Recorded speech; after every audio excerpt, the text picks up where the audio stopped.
Hello, so I've not done a video in a while, but honestly last week I just literally could not be bothered to do a YouTube video. Now to address the music that's playing, because I'm always getting flagged up as copyright on my YouTube videos. The music I'm currently playing is I Am DJ Live's A Breed Me I Go Breed You mix. That's on SoundCloud, so it's basically a mix of dancehall music, you know, so just letting you know. Plus I'm rocking my Jamaica t-shirt today.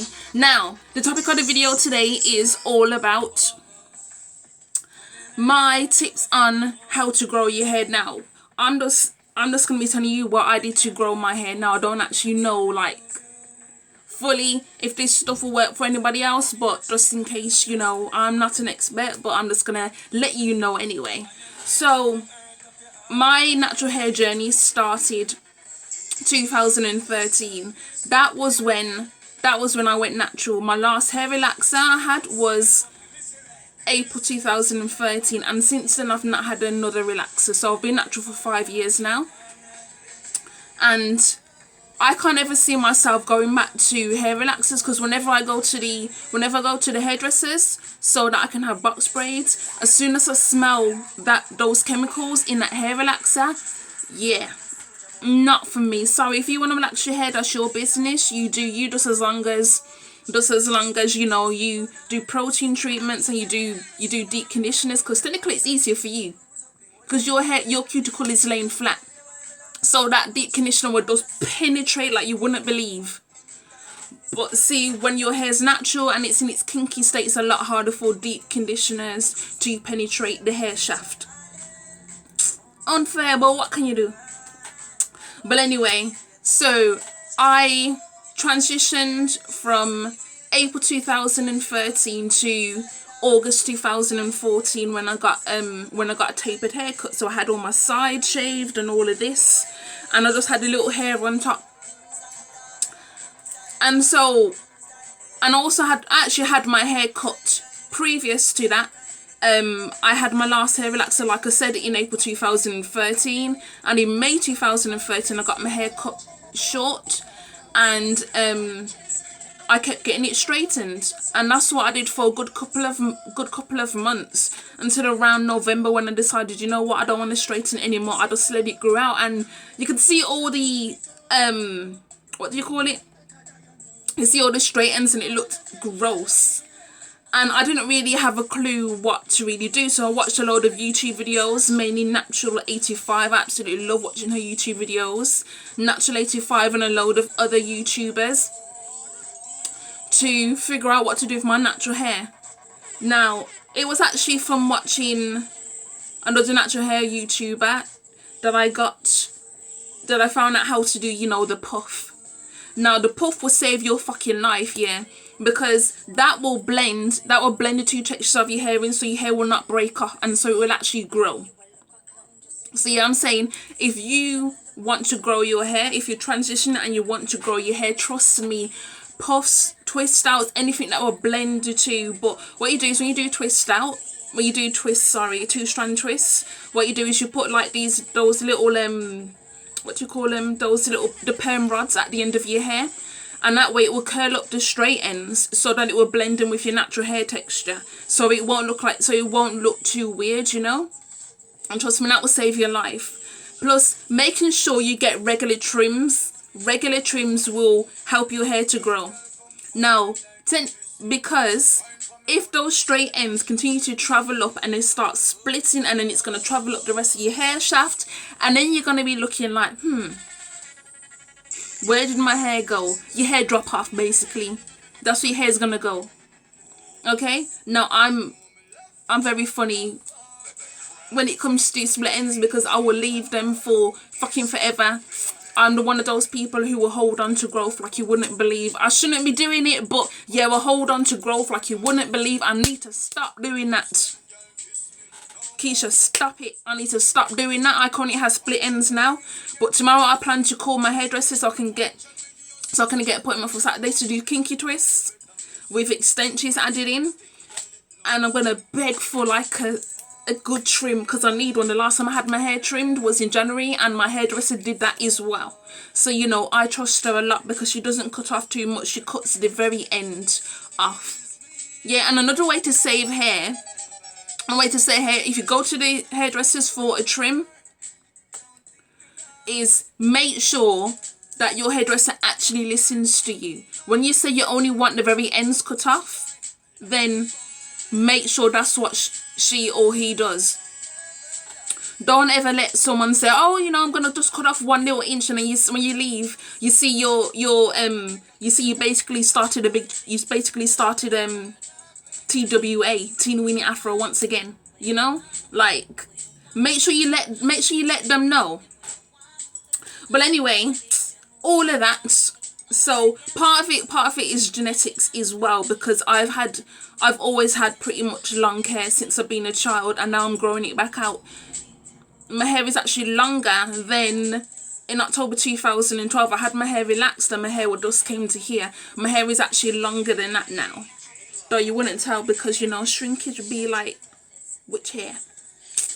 But yeah, so like to get into the topic, my tips, basically the one thing I always do is hot oil treatments before I shampoo my hair. I do this like a day before I shampoo my hair, except for last week when I did it like 2 or 3 days before. And then when it came to washing my hair last Wednesday, my scalp was burning me.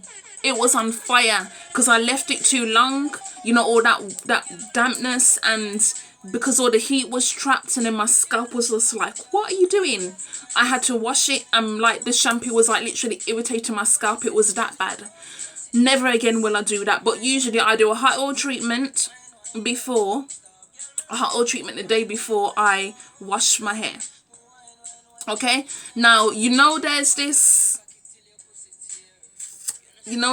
thing where they say to shampoo your scalp only. See, yeah, that doesn't work for me because my hair is low porosity, which means I get build up pretty quickly, because you know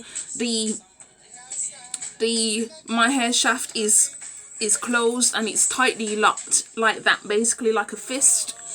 And so if I don't use warm water, and if I don't use warm water to wash my hair, and if I don't shampoo my whole head, the build up that's on the ends of my hair is not going to rinse off in the shower. My hair is too thick for that mess. I know some women just shampoo the scalp and they're like, oh yeah, the product build-ups, just the shampoo's gonna rinse down with the water. Like that don't happen with my hair. If anything, my hair just decides to like, oh yeah, let's play with the shampoo, let's get some more tangles in there, and then the product build-up ain't going nowhere. So yeah, I don't play that shit.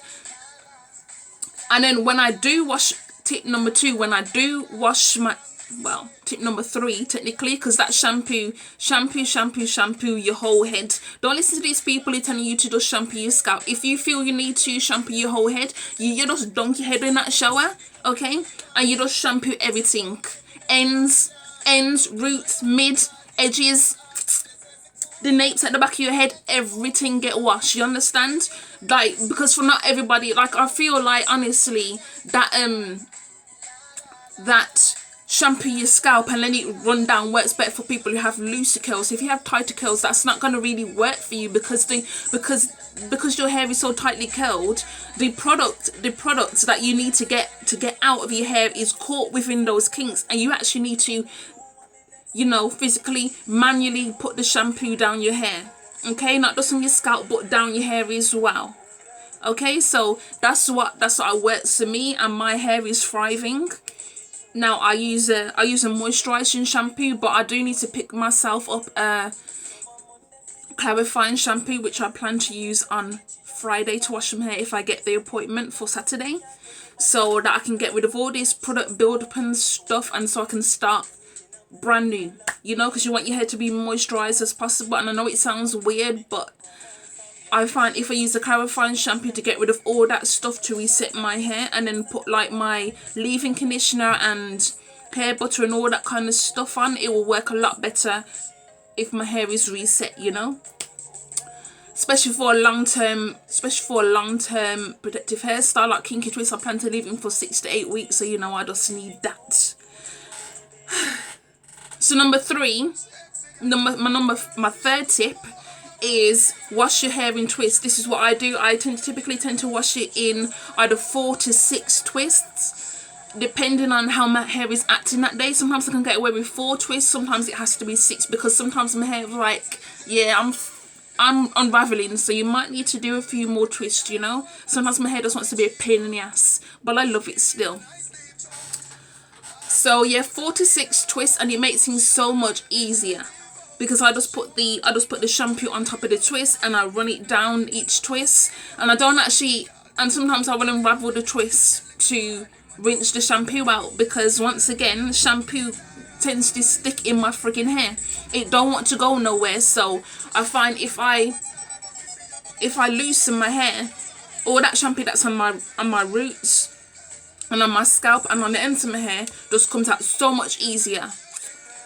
And I did that last week, and my scalp was nice and clean afterwards. There was no products on my ends, nothing.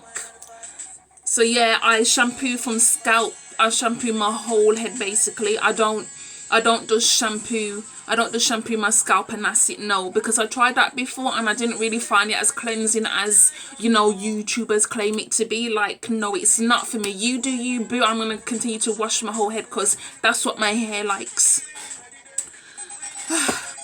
And number 4, I typically tend to do 2-strand twists a lot in my hair.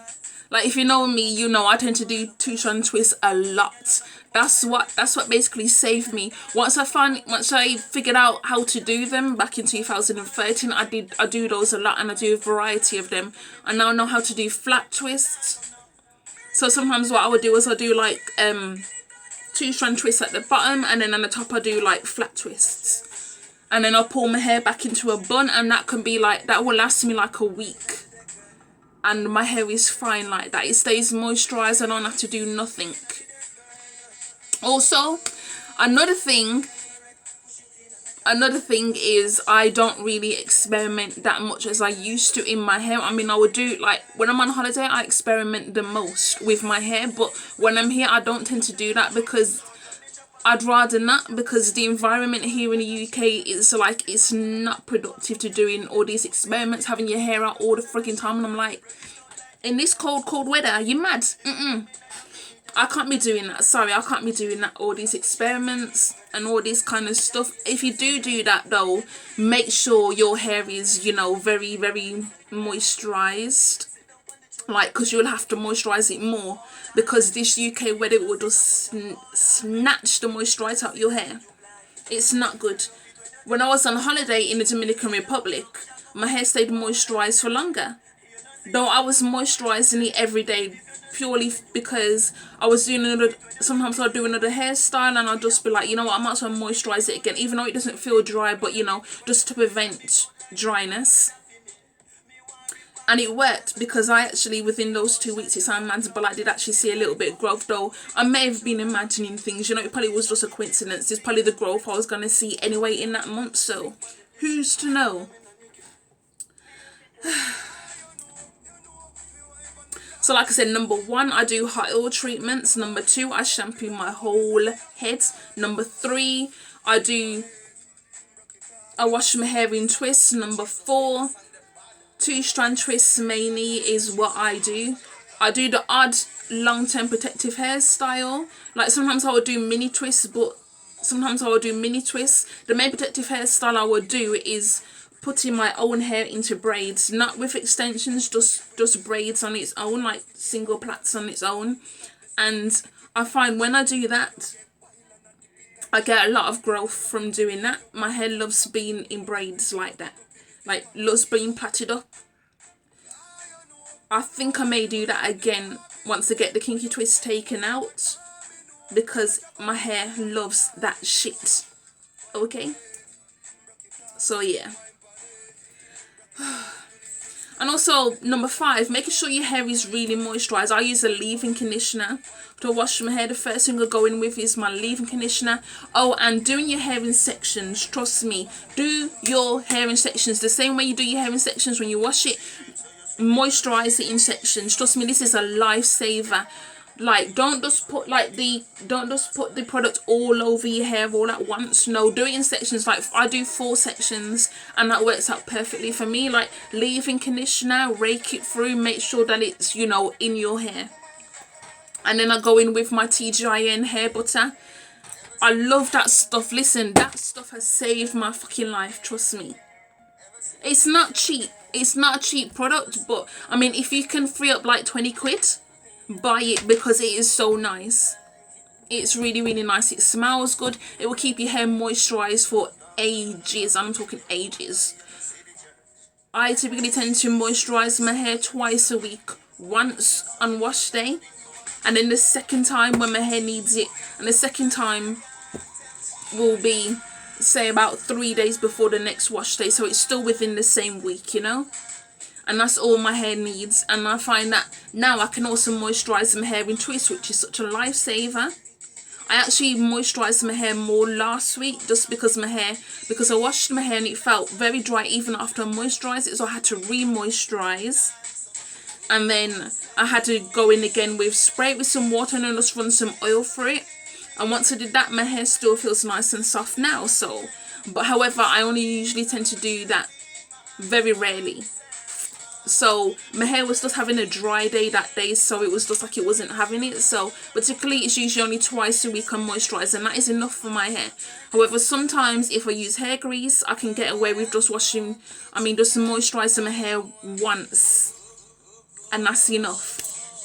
So yeah, leave-in conditioner, my hair butter, and then it depends what I want to seal those products in with. Sometimes I use my hair grease, sometimes I would just use my Jamaican black castor oil.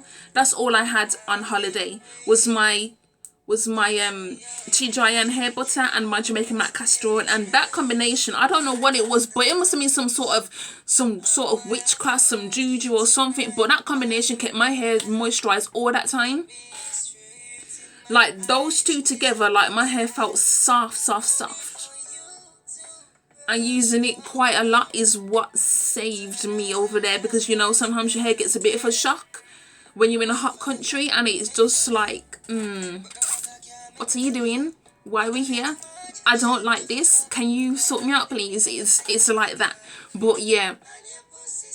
So those are basically my tips. I mean, I don't really do much to my hair. I'm not in my hair all the time, and if I am, then I see a lot of shedded hair on my freaking floor that I have to clear up, and I'm really not in the mood for it. And I actually have been in my hair quite a lot for the past couple of days. It's because I've got a load of knots, because like I said, I got split ends. So I've been having to redo my twists to get rid of some of the knots. So it's just like, yo, but don't do that. If your hair needs to trim, make sure you go for regular trims. Like, yeah, that's tip number 6. If your hair needs to trim, make sure you go for regular trims, okay? So number 1, hot oil treatments the day before or the day of. And it's sort of like, you know, when they talk about pre-poo, it's similar to that pre-poo. You can use, you know, coconut oil or jojoba oil or whatever oil of your choice to, you know, to make it easier so the shampoo is not so stripping, because even moisturizing shampoos are not as moisturizing as they claim. But yeah. So number 2, shampoo your whole head. Trust me, shampoo your whole head. Make sure all that product is gone out your head.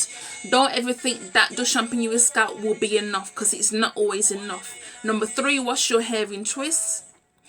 If your hair's a little bit shorter, then you may be able to get away with just washing it loose. But if your hair has a little bit of length, it might be beneficial to wash your hair in twists. That way it will stop your hair from tangling, and you don't want to deal with that, especially when you just detangled your hair. Don't do it. Okay, so number 4, moisturize your hair well after you've washed your hair. Moisturize it well. Number 5, like, Jamaican black castor oil is your life.